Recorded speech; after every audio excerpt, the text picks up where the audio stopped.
have the right to remain silent. Anything saying can be used against you in the court of law. You have the right to talk to a lawyer and have them present with you while you're being questioned. If you cannot afford to hire a lawyer, one will be appointed to represent you before any questionings if you wish. All right. You good, dude?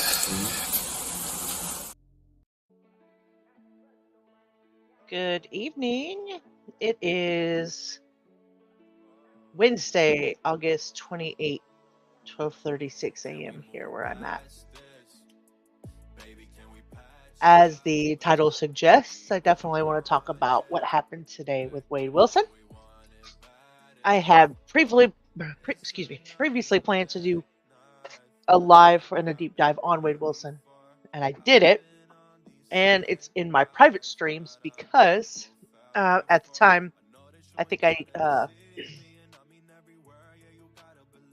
ended up noticing that some of the things that I had posted, the news parts of it and stuff like that, you guys couldn't hear it. So I'm going to have to go back and edit that video and put that out. But yeah, that's what happened.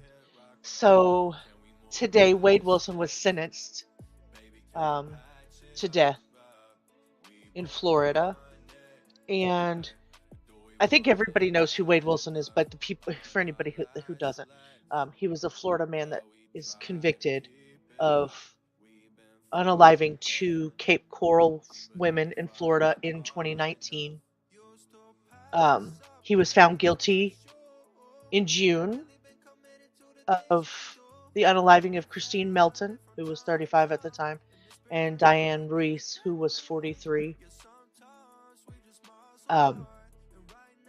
Right after the sentencing, they recommended the death penalty after he was found guilty in June the 12th, I believe.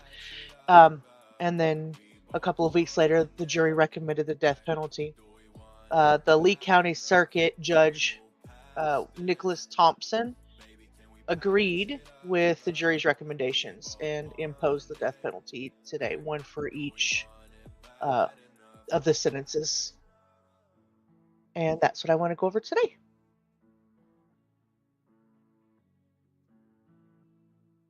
All right. First, I want to go over the actual sentencing itself. Pull that up here.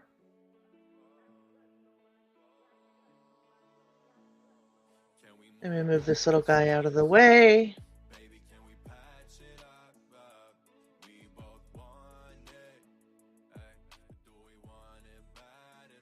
A little bit here. And this is from Law and Crime. And this is when the judge was giving out the sentence today. So this one I want to go over first. All right, let the record reflect that. I'm going to have to slow it back down because I have a tendency to watch these in really fast mode. It's present, defense counsel, and the defendant are all present. We're here for sentencing. Was there anything else that the court needed to address prior to sentencing? No. All right. So I have considered all of the testimony and evidence, arguments of counsel, applicable case law, and statutes. I have prepared a written sentencing order, which I'll file contemporaneously with the pronouncement of the sentence here.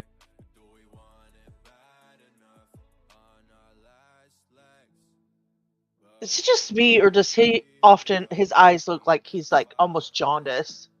Almost. Could be just me, but. Here today. I also have copies for the state and defense, which I'll hand out once I conclude. So in the state of Florida versus Wade Stephen Wilson, case number 19 CF 568, the court will... He looked angry that the judge pronounced his name wrong, didn't he? Did he look a little angry? Wade Stephen Wilson. Oh, yeah, he did. Did you see that? I also have copies for the state and defense, which I'll hand out once I conclude. So in the state of Florida versus Wade Stephen Wilson, case number 19 CF 568, the court will read aloud the portion of the sentencing order related to the sentencing circumstances and proportionality. In evaluating the aggravating and mitigating factors, the court does not engage in a mere counting procedure, but instead makes a reasoned judgment based on the totality of the circumstances. In reaching this decision, the court is mindful that because death is a unique punishment in its finality, its application is reserved only for those cases where the most aggravating and least mitigating circumstances exist. The law never requires the imposition of a death sentence. In this case, the totality of the circumstances indicates the defendant, with premeditation, beat and strangled Christine Melton in her home before stealing her vehicle and driving to meet his girlfriend, Melissa Montanez. After Montanez refused to get into the car with him, the defendant battered her in broad daylight. The defendant told law enforcement. Does he look nervous? People say he's emotionless. I don't know. I mean, I don't see anything behind his eyes, but I definitely don't think he's completely emotionless. I think he's trying to be. I don't know. I think we're going to get to we'll do a behavioral, we'll look at the behavioral analysis that they did today. When Ms. Montanez managed to flee from the defendant, he fled the scene and drove back to Cape Coral, where he decided that he would murder another person. He saw Diane Ruiz walking to work and pulled over, pretending to ask for directions. She got into the car to provide directions, but the defendant strangled her when she tried to exit. He then drove to an empty lot, strangling her into unconsciousness at least one additional time on the way there. When she tried to flee from the car, he drove over her at least one time, inflicting mortal injuries to her spine, ribs, and neck. The evidence showed that both murders were heinous, atrocious, and cruel, and that the second murder was cold, calculated, and premeditated. The defendant inflicted serious physical and emotional pain to the victims. Moreover, the defendant committed the murders while on probation for prior felony convictions, and he committed 2 first-degree murders contemporaneously with each other and with grand theft of motor vehicle, battery, and burglary of a dwelling. There were no statutory mitigating circumstances that were established, but the court considered the non-statutory mitigating circumstances presented by the defendant. Out of 13 enumerated non-statutory mitigating factors, the court found that 10 had been established. Out of those established, 6 were given little weight. Okay, so they had to decide whether the weight was enough in order to consider the death penalty for him. And so the judge is basically saying, yeah, that it does, that he is considered, the weight was enough to be considered for that. 6 were given little weight, but the actual unalivings themselves dictated the death penalty. The totality of the mitigating circumstances indicates that the defendant suffers from drug use from a young age, along with undiagnosed and untreated mental health issues of some kind. He felt abandoned by his biological parents, but had a devoted adoptive family who raised him in a supportive and loving environment. The defendant did not resist law enforcement when arrested and confessed fully to both murders. The court has further considered giving great weight to the advisory verdict of the jury, who recommended that the death penalty be imposed by a vote of 9-3 on count 1 for the murder of Christine Melton and a vote of 10-2 on count 4 for the murder of Diane Ruiz. The court recognizes that there is no mathematical formula for considering the aggravating and mitigating factors. It is not enough to weigh the number of aggravators against the number of mitigators. The court carefully considered the nature and quality of each aggravator and mitigator. Having reviewed all of the aggravating factors proven beyond a reasonable doubt and all of the mitigating circumstances reasonably established by the evidence, the court finds that the aggravating factors greatly outweigh mitigating circumstances. Given the facts of the case, nothing in defendant's background or mental state would suggest that a death sentence is inappropriate. This court's review of other... Now, I didn't watch the brain scan or anything that he got done, so being as they're doing the sentencing, obviously they didn't find anything that would keep him from being able to get the death sentence. So the reported capital cases has led the court to conclude that the death penalty is not disproportionate in this case. Under the totality of the circumstances and evidence, the court finds no basis to override the jury's verdict. The totality of the circumstances warrants that the defendant, Wade Stephen Wilson, be sentenced to death for each count first-degree murder. Accordingly, it is ordered in the judge that the defendant, Wade Stephen Wilson, be sentenced as follows.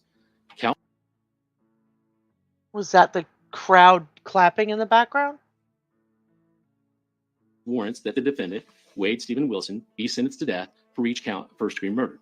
Accordingly, it is ordered in the judge that the defendant... And clapping. Yep, that's definitely clapping.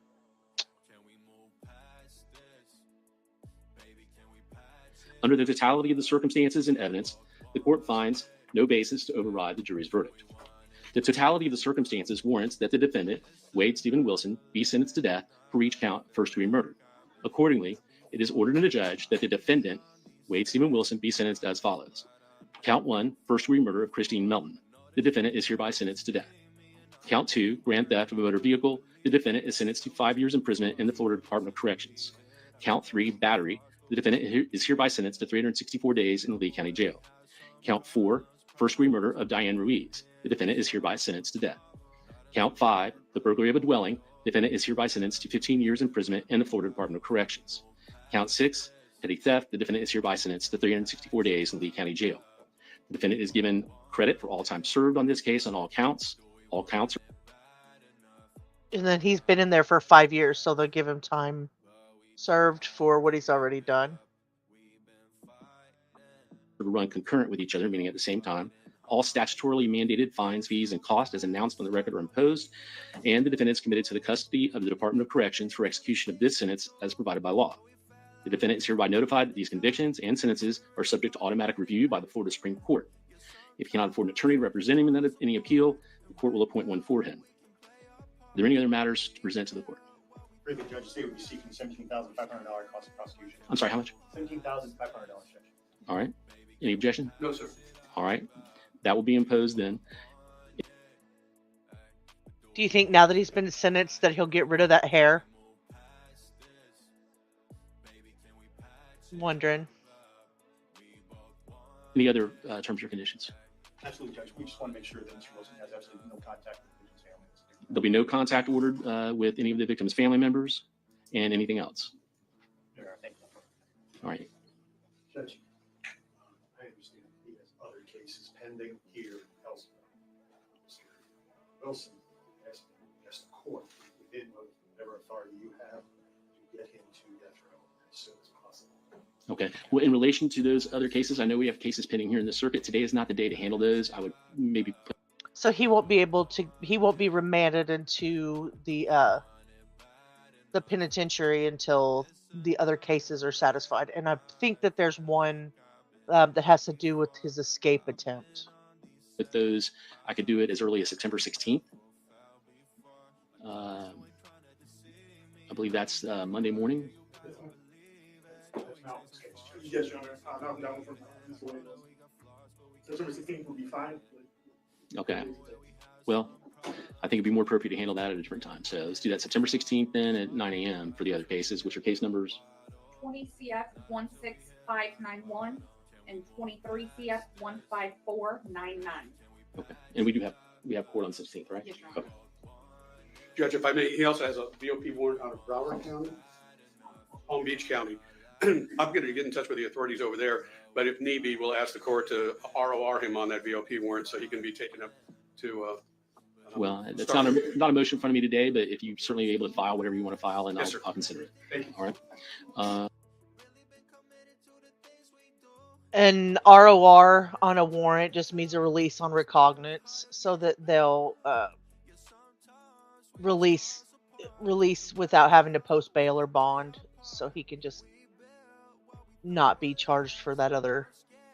Not necessarily that'll be dropped, but they'll of his own recognizance because he's already in custody. Anything else? Nothing to say, Judge. All right, sir. Then, Mr. Wilson, you will be fingerprinted and remanded to the sheriff's department. He'll be held without bond and for transport to the Department of Corrections when it's appropriate. If nothing else, then we're adjourned. And I'll give you your copies. Original. Mr. Shirley or Mr. Hollander? Okay. Well, one for the state. Thank you. Well, there you go.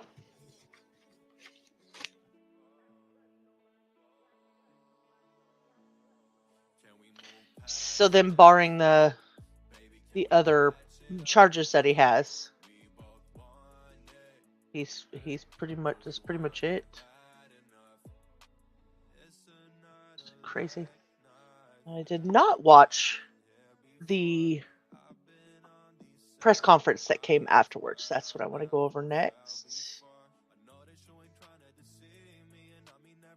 Let's see. I have not that over here. All right, let's see what this is about. Good afternoon, everybody. I'm State Attorney Amira Fox. Thank you for joining us here today. As moments ago, we saw justice served for victims Christine Melton and Diane Ruiz, as defendant Wade Wilson was sentenced to death for the horrendous, atrocious, and cruel crimes that he committed. He was sentenced by the Honorable Nick Thompson, and this was the appropriate sentence for this evil monster. Standing here with me today is the family of Christine Melton, the family of Diane Ruiz. We are all so sorry for your loss. Also standing with me here today are Assistant State Attorneys Andreas Gardner and Sarah Miller of our Homicide Unit, and our Chief Assistant Rich Monicalvo. These amazing prosecutors who did this case have dedicated years of their lives to this legal work, making sure to seek justice for these victims and their families. I also have with me our Cape Coral Police. It's not lost on me. Everybody, of course, it's a serious matter. Everybody looks so serious and everybody looks so sad. In the end of everything, even 5 years later, there just doesn't seem to be any, resolve or happiness. Even though justice is served, nothing comes out of this. Nothing, there's no happy ending here at all. It's just sad. Chief Tony Sizemore. I want us all to remember first and foremost that today, as every day, is about the victims of this case, Christine Melton and Diane Ruiz. They were two beautiful and wonderful women with their whole lives ahead of them. And they were cherished and loved by family, friends, and their community. I would now like the family to speak about Christine and Diane. And first of all, Christine's family, her cousin Samantha, is here with us today. Come on up, Samantha. Hi. As a family, we have all been really quiet because it was so important to the integrity of this case. Wade supporters have not been quiet, but we all know that the loudest ones are always the dumb ones anyways. But Sorry, I know that was a dig at the Wade wives and the Save Wade supporters. But I find that a little humorous that she said it out loud. we're done being quiet. So I will say that this will not be the last that Wade Wilson sees of us in a courtroom. I think most importantly, I wanted to say thank you to Sarah and Andreas for hanging in there with us, because this has been 5 years of agony, and without them, I don't know that we would be here today. So I think that's most important to us, is to say thank you to them and to everyone that helped us on this path. And I think that's all I've got. Thank you, Samantha. And now, You could tell, or you can feel that like palpable anger from that family. It's sad. She's definitely still angry after 5 years. I mean, obviously, she's probably going to be angry for the rest of her life, but definitely the past 5 years has, led up to that moment, and she is very brief, but you could palpable anger for sure. speak on behalf of Diane, her father, Felix. Yes. My name is Felix Ruiz. Father, Diane. I didn't get to say I love her and I miss her. But I also like to thank State Attorney and all the law enforcement involved in this case to make this day become the reality of today. I'd like to let you know that this is not the end. The end is when the accused takes his last breath, and I will be there at the execution. And that's a promise. Thank you.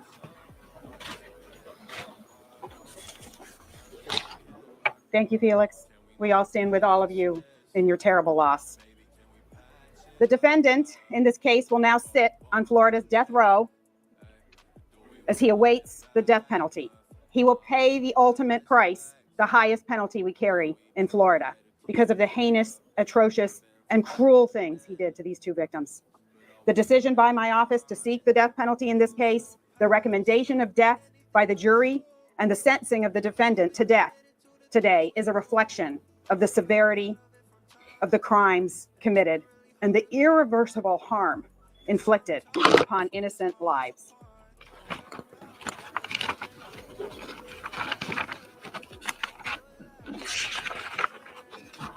I want to thank the jury for their attention and focus to this case, both during the guilt phase and the penalty phase. We all realize that recommending life or death is the ultimate ask of a juror. The jury's attention during this trial, even during the difficult and awful elements detailing the crime scenes, are to be commended, and I thank them again. It has not gone unnoticed that this defendant is being idolized by some people who are somehow proud to mix their name with his through public comments, fundraising for him, or holding him up to be some sort of positive representation of a man. I was wondering if they were going to acknowledge all of the fuck shit that we've been seeing with the Wade wives and the TikToks, the fundraising, and I've been wondering what they were going to do with that money and how that was going to be handled. Man, ignoring that he is nothing more than a vicious killer and about the most poor representation of a man there could ever be. He murdered a woman in her own home who did nothing to harm him, Christine Melton, as she simply slept in her bed. He murdered another woman, Diane Ruiz, who was simply walking to work. Both these women physically suffered tremendously due to his decision to kill and due to his horrible actions. They fought back. They fought for their lives. This defendant is no idol. It is a disgrace, and it is pitiful to hold him up as such. This defendant is now nothing more than a number in the Florida Department of Corrections awaiting death. The Cape Coral Police Department did a terrific job handling this investigation into both these murders and developed the evidence leading to the arrest of the defendant. And I'd like to invite Cape Coral Police Chief Tony Sizemore up to the podium to talk about his agency's involvement. Tony? Thank you, Ms. Fox. Good afternoon. As the police chief of the Cape Coral Police Department, I represent the men and women who work tirelessly for our community.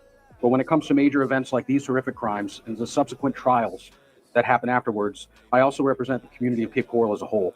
I advocate for them on matters of public safety and criminal justice. And with that, first, I'd like to echo what was so eloquently stated by our state attorney, that this beautiful family deserved so much more than what has happened to them, and we agree with you. I'm grateful for the jury in the original trial, their dedication, attentiveness, and ultimately the verdict that was reached. I'm grateful for Judge Thompson, who imposed the proper penalty in this case after much deliberation. And I'm proud to work with our state attorney and her talented team of prosecutors to seek justice. I'm honored to say that I work alongside some of the most dedicated, compassionate, and talented men and women at the Cape Coral Police Department, people whose life's work is to make sure that these outcomes are possible. And lastly, and most importantly, to the families. I pray that today's outcome can somehow close this particular chapter so that you can turn the page and begin a journey that will ultimately lead to your peace. Thank you. Thank you, Chief Sizemore. Now, I've already introduced them, but I'm going to introduce them again because we wouldn't be standing here without them. And I'm so very proud to work with the two assistant state attorneys from our homicide unit who have been on this case from the very beginning. And I'd like them to say a few words. First of all, we're going to have Sarah Miller, Assistant State Attorney Sarah Miller, come up and say a few words. Thank you, Amanda.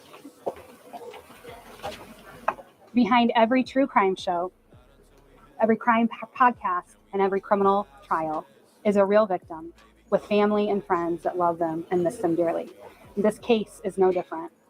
Behind this case were two families who have suffered great and unimaginable loss. No family ever imagines ending up in our office, meeting with strangers, hoping to find justice for their loved ones. To the families of Christine Melton and Diane Ruiz, thank you for placing your trust in us. Thank you for your patience as this case lingered, as the defendant went through multiple attorneys. Thank you for sharing your stories that we'll never forget. We Oh, she's getting emotional too. know that this sentence does not bring back your loved ones.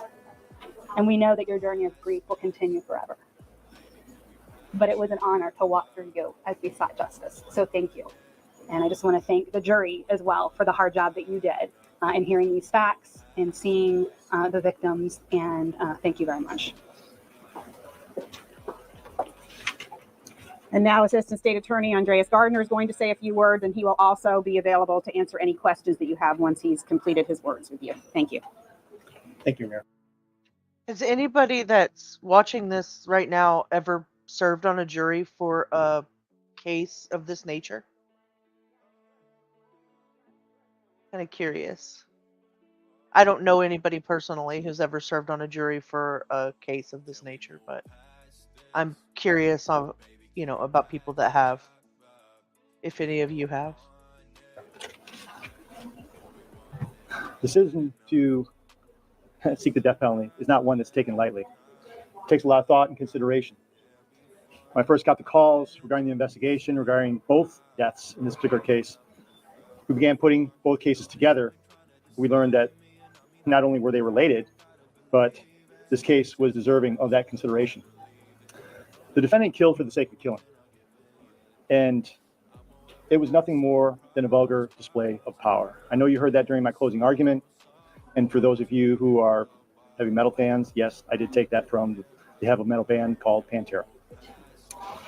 So this defendant's acts warranted the death penalty, not because of that he killed or how he killed, but why he killed. And he killed because he could. He killed because he wanted to. He killed because he'd already done it once. And he killed because he was going to do it again. It's that exhibition of callousness. It's that exhibition of consciencelessness. And it's that which determined that he didn't deserve to walk among us. So not only did the facts and circumstances warrant the death penalty in this case, it was deserved and he earned it. And we did not make this decision lightly. So I want to thank you very much for your time in this case. And if you have any questions regarding the case, we'll be more than happy to answer those for you. What are your thoughts on all the attention this has gotten across the world?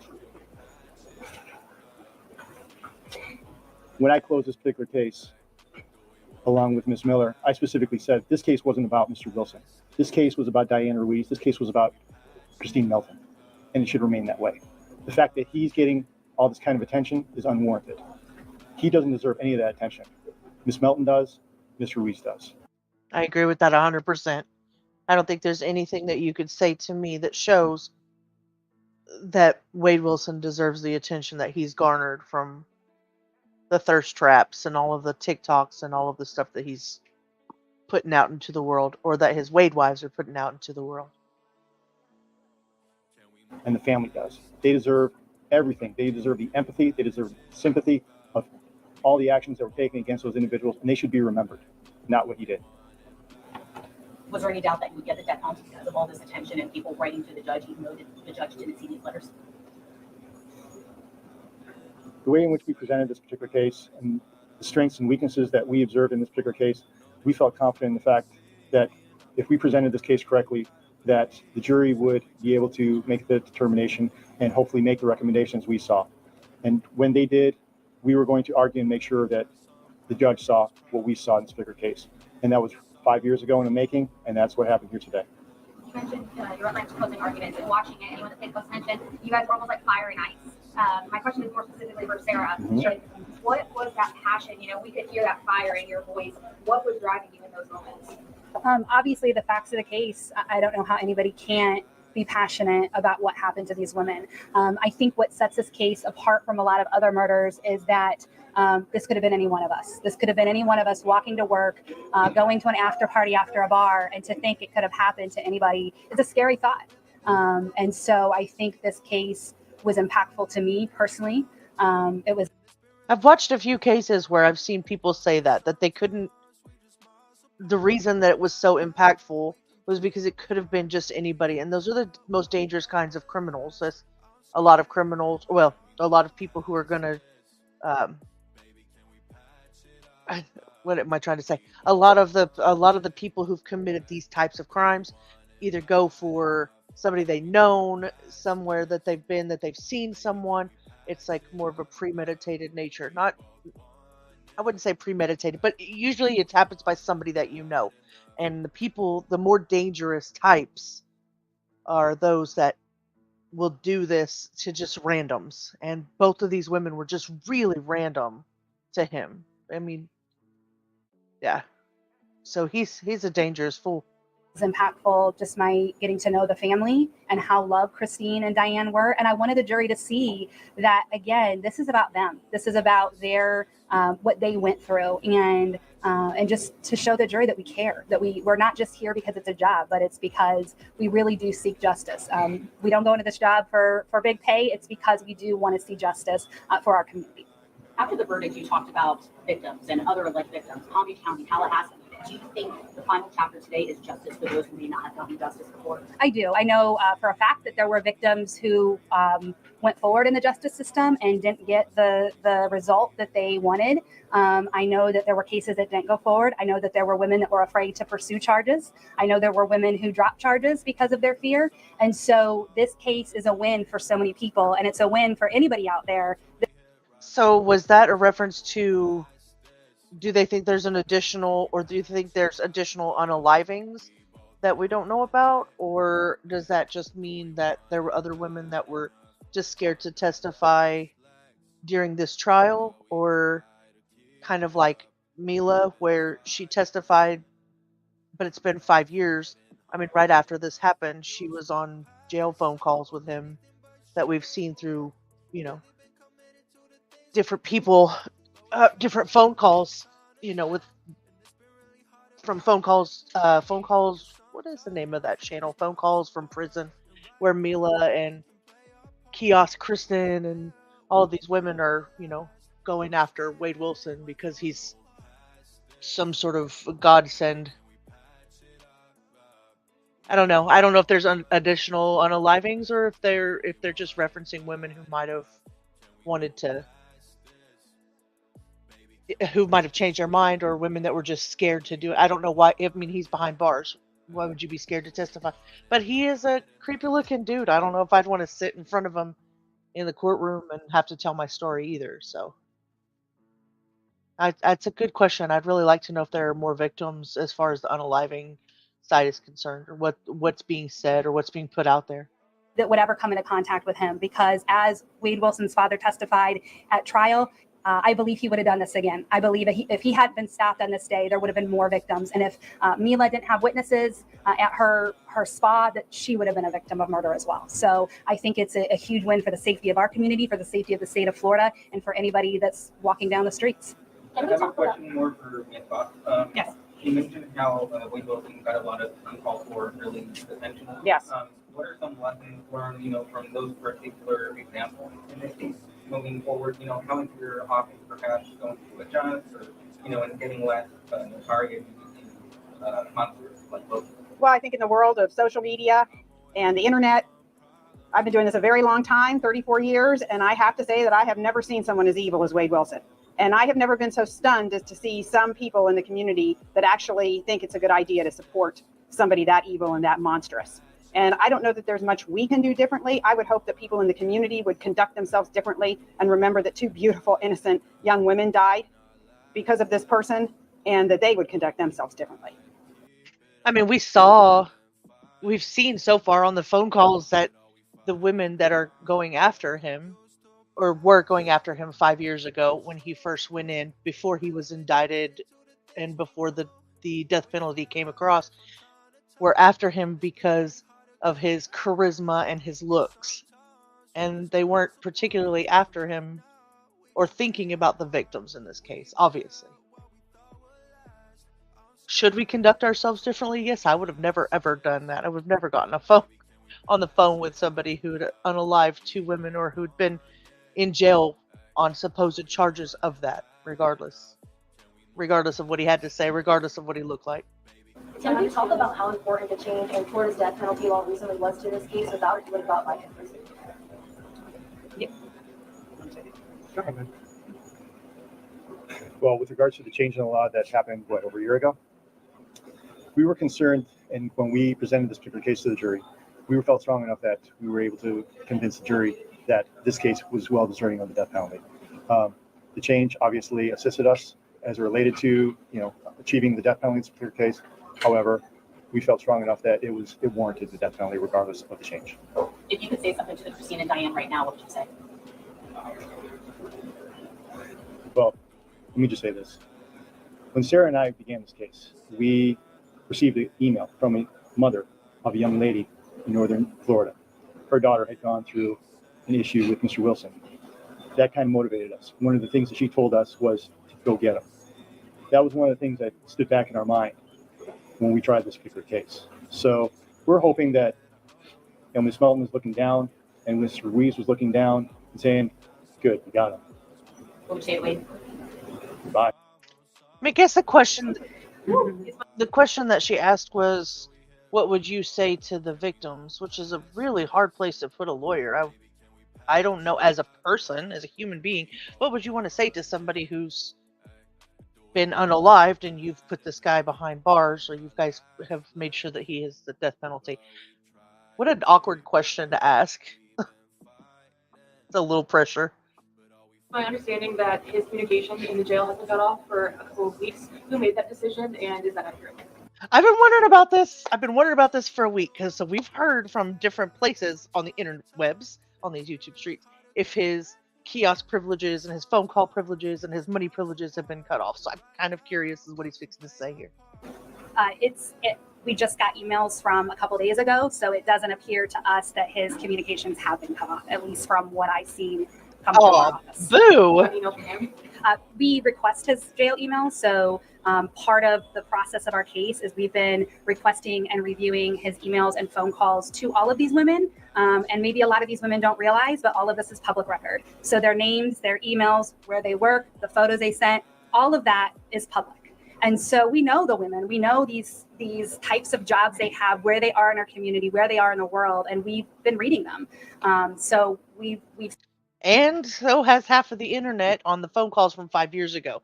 Can you imagine between 5 years ago, between 2019 and now, 2020 and now, 2021 and now, like it's in all of the during the, C19 and everything that happened then, like how many phone calls are there, and being as their public record, how many people are wanting to put those out here, and how many of those women's names and emails and doxing information is all going to be all over the place now that this case is over, and you can just FOIA whatever you need from. That's insane. seen a lot of this communication through the course of this case. Anyone have any other questions? Wade Wilson, I'm running behind my I'm not too close. So Wade Wilson has several pending cases. How do you expect those to move forward? Are you going to pursue, what can you pursue beyond the death penalty on the case? So because they're pending, we're not going to discuss them because they're open cases. However, what I would like to say is that we will resolve them in any manner as quickly as possible to get Wade Wilson on his way to death row where he belongs. Yeah, so like we said in the beginning, they want to get an ROR for the Palm Beach case, which is basically released on his own recognizance so that they can move it along. And so I think the burglary was covered in this one, so I'm not sure what else is open, but he won't go to prison until they can get that off the board. So hopefully they'll get that done. I think they said September 19th, somewhere right there. Okay, so the next thing, Dr. G did the sentencing behavior and body language. That's what I want to go over next because I found it very interesting the way he described the body language.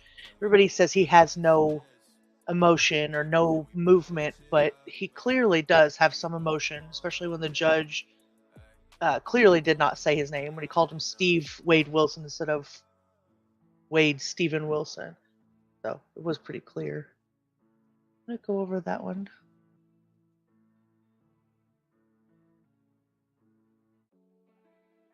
Alright, let's pull this one up and pull this over here.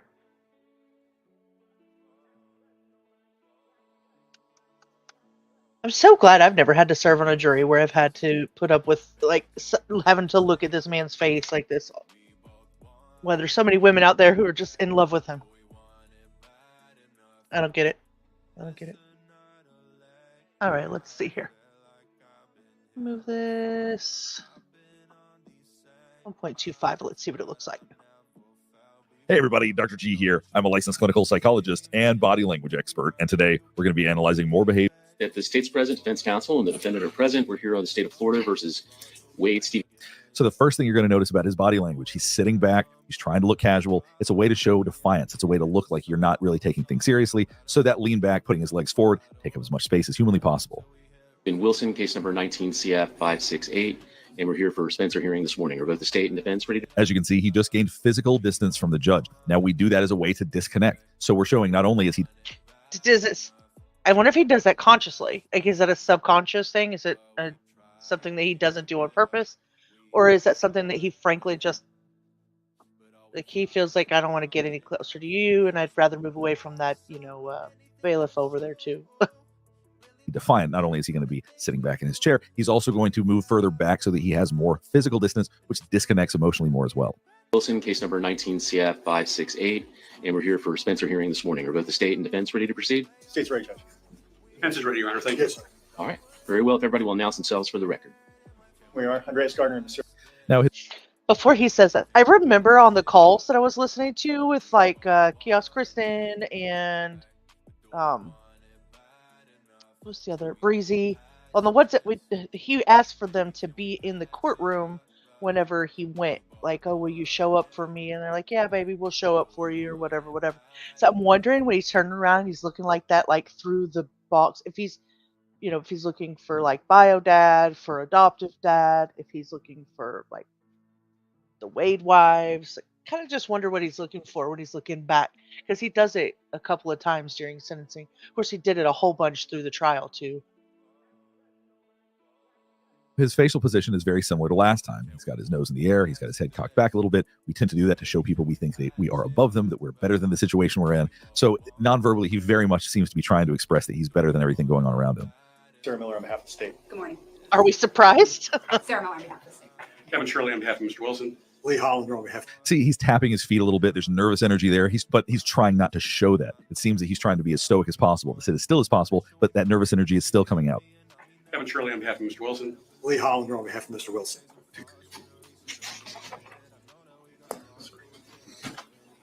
You can also see how predominantly he's showing his neck. Now, he obviously has a lot of tattoos, so there may be something to that. But also, when we show people our neck, that shows that we don't feel threatened by them. It's a way to say, look, this is a vulnerable part of me. I can expose it to you, and I feel no threat from you at all. Although I don't think that's necessarily true, because as you can see, he's swallowing a lot as he's doing that, which probably means there's a lot of anxiety. But I think that maybe that's what he's trying to show off. Does anybody know, is he medicated? Is he on anxiety medication or any like Zoloft or Wellbutrin or anything like that? I wonder if he's on anything. What we're seeing is someone who's capable of sitting very still. Now, I've paused it right here, but up to this point, he was sitting, wasn't moving much. We've seen that from him before. He's not having outbursts. He's not moving around. He's not trying to escape. He's not saying things that make no sense. There's a lot that we're not seeing. So if he, in fact, was so impulsive that he couldn't resist doing certain things, if we're actually blaming his behavior on that, he certainly seems capable of controlling himself now. And I have seen people, I've worked with people who are not capable of controlling themselves outside of really heavy doses of medication. I don't believe that he's medicated to his eyeballs right now, so I don't think that's what's going on here. But if, in fact, he had a neurological condition that made him incapable of controlling his impulses, I do not think that he would be this still or appear this calm. Well, that answered half of my question, didn't it?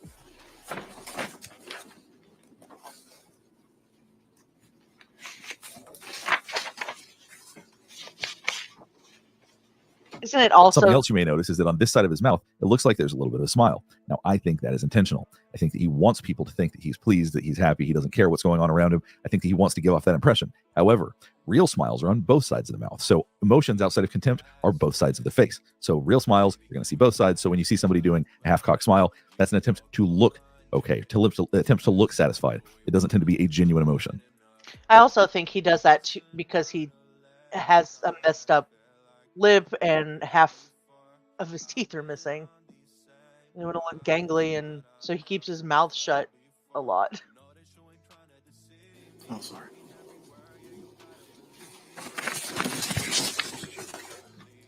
Once again, you see those big breaths in, probably means that he's more anxious than he appears, which lends further credence to the idea that he is capable of controlling himself.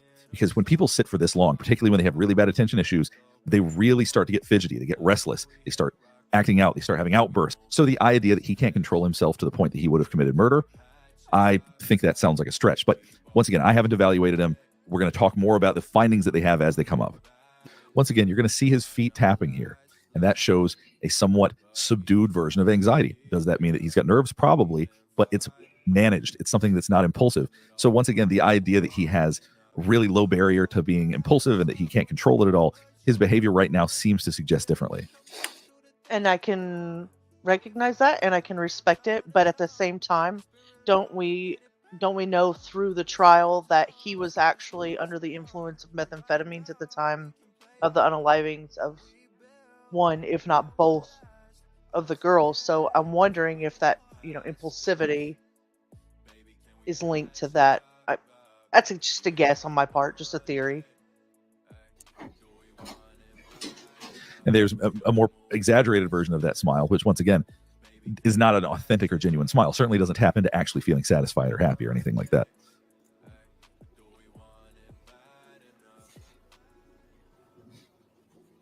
That Now we're camera going really to watch want a to get brief in there. moment where Wade Wilson actually spoke with the judge.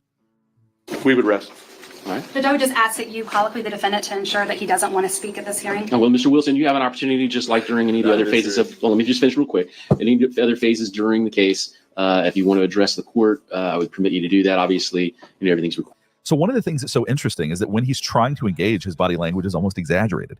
He's nodding very strongly, shaking his head very strongly. He wants you to know exactly how he feels. So the fact that he's able to rein all of this in and sit so still really does say something about his ability to control his behaviors.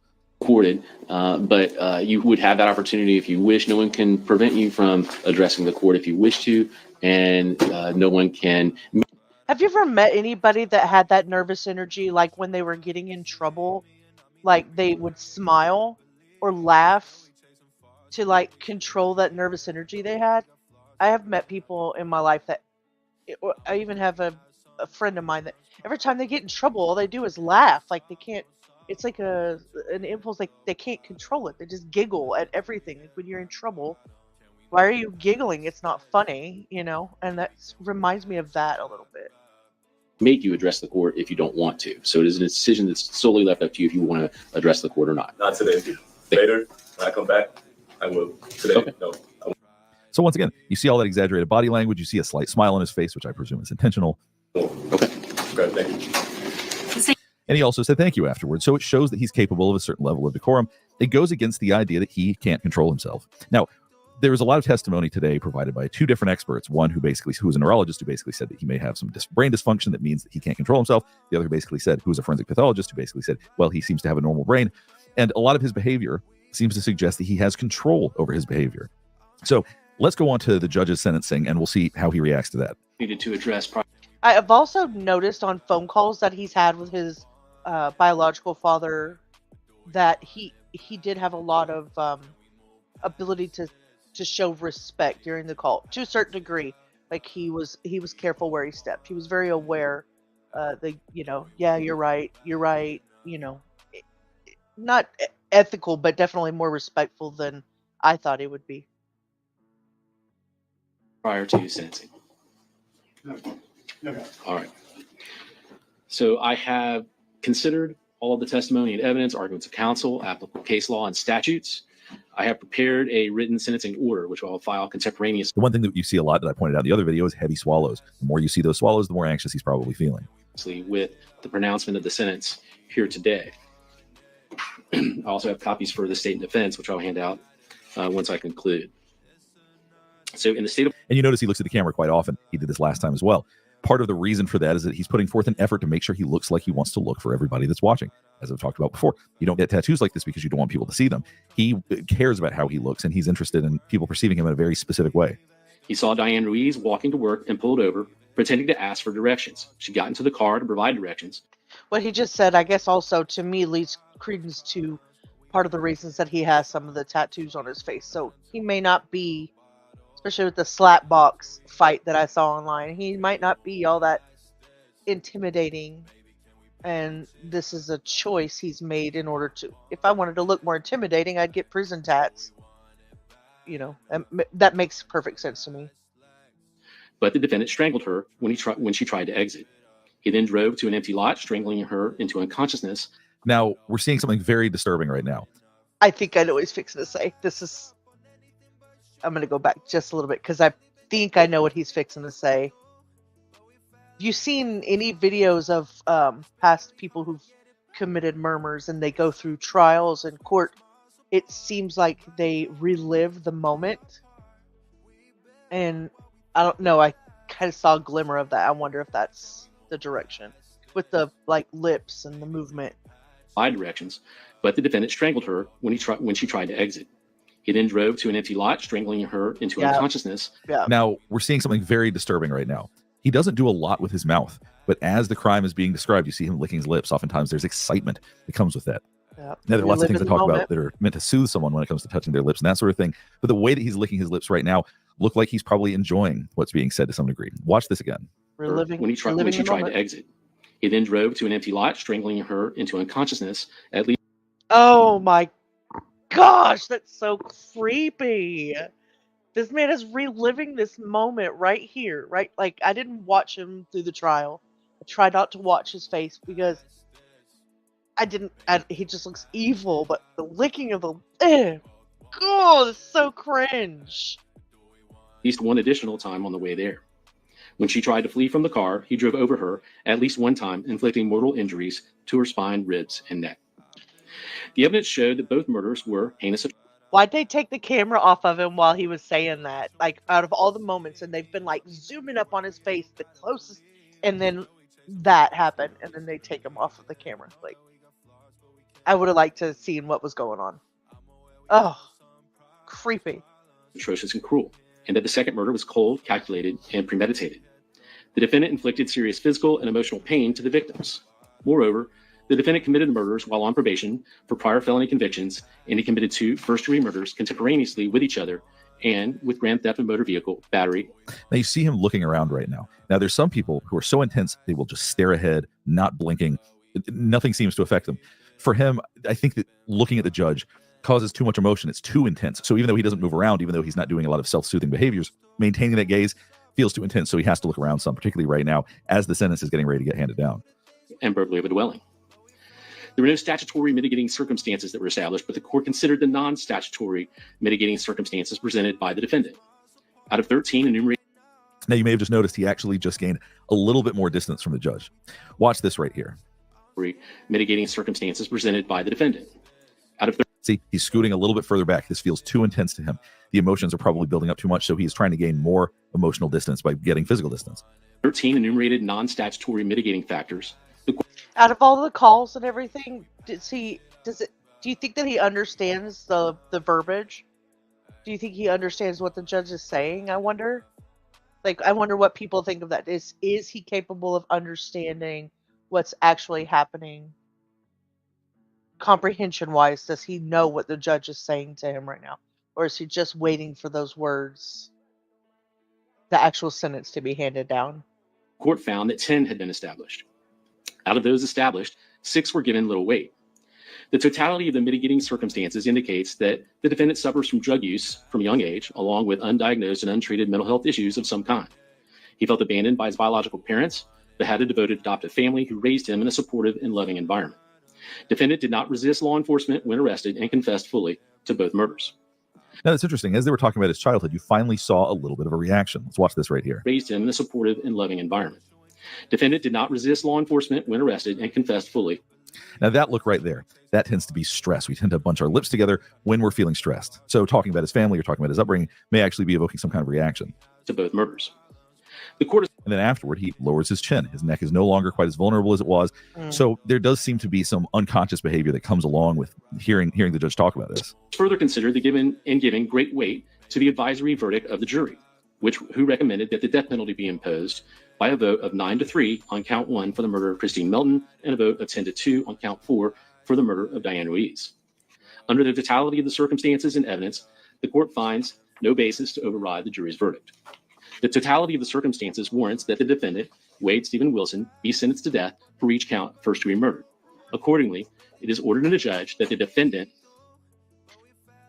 So I heard the people in the background clapping, and it just didn't look like it affected him in any way whatsoever. The totality of the circumstances warrants that the defendant, Wade Stephen Wilson, be sentenced to death for each count of first-degree murder. Accordingly, it is ordered in the judge that the defendant, Wade Stephen Wilson, be sentenced as follows. Count 1, first-degree murder. I talked about where his gaze is. He doesn't seem to be able to sit in one place. He's looking around, but he does seem to be trying really hard to sit still because it would take a lot of effort hearing this to move so little. Christine Melton. The defendant is hereby sentenced to death. Count 2, grand theft of a motor vehicle. The defendant is sentenced to 5 years imprisonment in the Florida Department of Corrections. Count 3, battery. The defendant is hereby sentenced to 364 days in the Lee County Jail. Count 4, first-degree murder of Diane Ruiz. The defendant is hereby sentenced to death. Count 5, the burglary of a dwelling. The defendant is hereby. So you see, he starts to move his head around a little bit. By sentenced to death. Count 5, the burglary of a dwelling. Correct me if I'm wrong, but I believe this is what he wanted. This is what he asked for. I think it's what he said that he wanted was the death penalty. But then he looks at the camera, reminds he's being watched, and then he goes back to that default position. That is how he wants to be seen. Chin up in the air, nose in the air. That is the look he's looking for. Defendant is hereby sentenced to 15 years imprisonment in the Florida Department of Corrections. Count 6, petty theft. The defendant is hereby sentenced to 364 days in Lee County Jail. The defendant is given credit for all time served on this case on all counts. All counts are to run concurrent with each other, meaning at the same time. So we'll go ahead and stop here. Hopefully this has helped you better understand some of the behavior and body language you observed from Wade Wilson. It was fairly similar to last time we saw Wade Wilson. He does tend to sit very still, does tend to try to breathe. I always find those behavior and body language analysis to be very interesting. All right, one more thing here, and then we'll call it. I basically want to go over what happens next here. Let's see. Okay.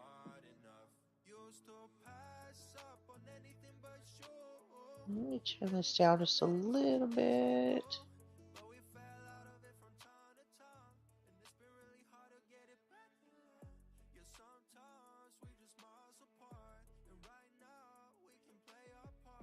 All right, and this comes from Express.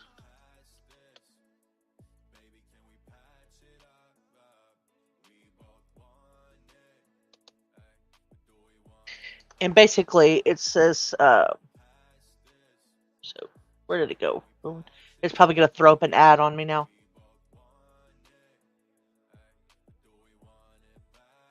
Not addressing the media. What I want to know. There it is, how it works afterwards. Okay. I don't need that at all. Okay, so he's 30 years old now. Okay, that's what it was.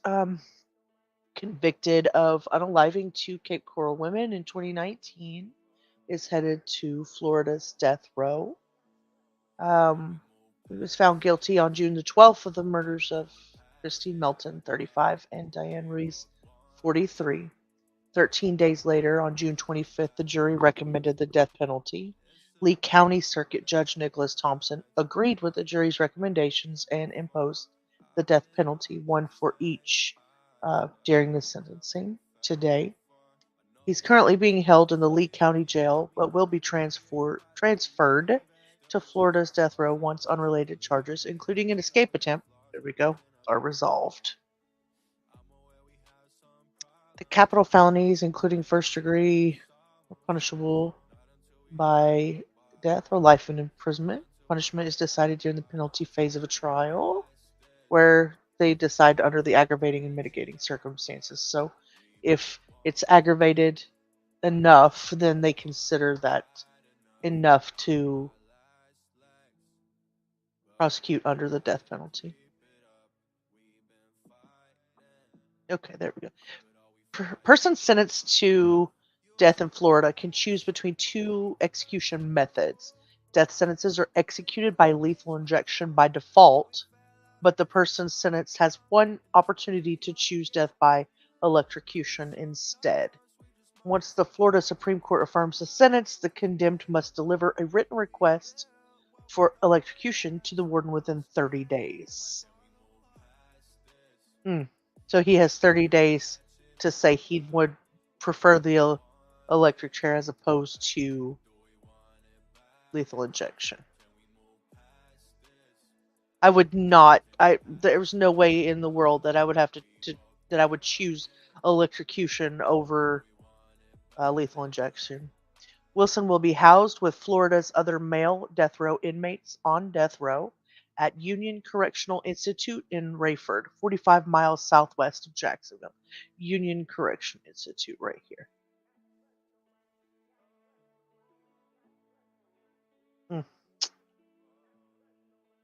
Insane. This case is perplexing. I'm going to continue to watch the jail phone calls, and maybe I'll review a few of those. There's so many of them out right now that are being reviewed. I'm just really enjoying getting to know some of the other creators and their reviews of the case. But that's what I wanted to go over today. If you like the video, just, I don't know, maybe a thumbs up. I would really appreciate it. And I'll hope to catch up with everybody soon. Thanks for hanging out with me, Hio. Yeah, see you guys again soon.